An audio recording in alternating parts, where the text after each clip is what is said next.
Okay, final segment of this scene right here. Just going in and putting some final touches on here and there. I was going to try to rush through that, try to get this video in 2 parts, but I ran out of time, and so I can take a little bit more time and kind of finish this off the way I would, you know, if there wasn't a time limit. But anyways, I'm going in and adding some additional kind of mist effects in some areas that I think might benefit from additional lighting. In this case, it's coming in the form of some illuminated fog or mist. So I'll look at an area like this, and there's this big area of kind of darkness over here, and I thought, nah, that can use a little bit of, you know, a little something extra, just to kind of break it up a little bit. When it gets all of one texture, I tend to want to vary it a little bit more. This rock down here, just kind of breaking up that shape a little bit, having it oscillate between soft and sharp. The softness is coming in the form of the pigment ink again, and maybe some little bit of illumination in the back of that tree, right around that moon. Let's push that textural range even further.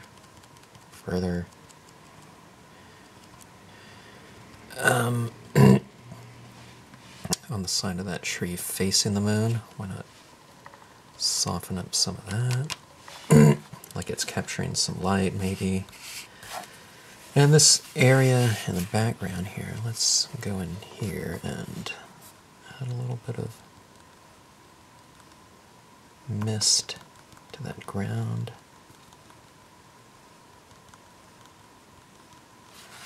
Something like that. And I was thinking if this is like first snowfall type of thing, or, well, I guess there's snow on the ground already, but additional snowfall. Let's go in and add some texture, like snow is falling.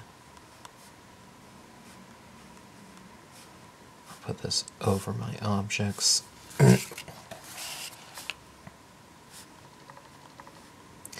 So it's like putting a whole new layer of imagery right over the top of the entire scene by doing this texture that's falling. Maybe some of these maybe I'll do a little like snow trail. That.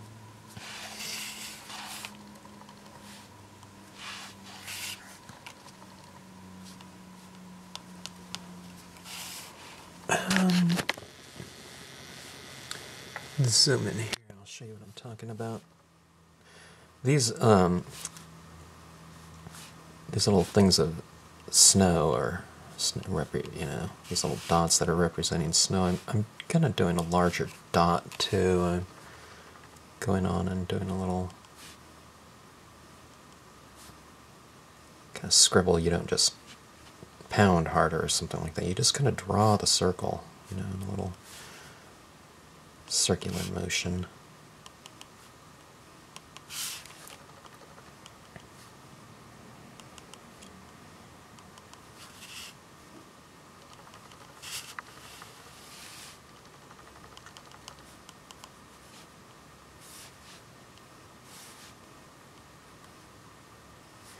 It's a good way to go in and have an excuse to add some highlights somewhere. I don't always do this with in a snowy scene, but sometimes it's fun to do that. And just to put a whole other layer, maybe like they would do in a a traditional animation studio is have a background, and then they would you know, superimpose you know, a layer of imagery over the top of it. Okay.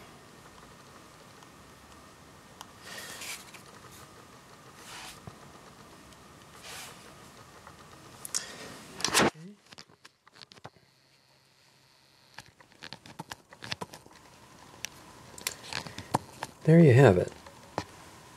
Kind of a finished scene. Let's see here.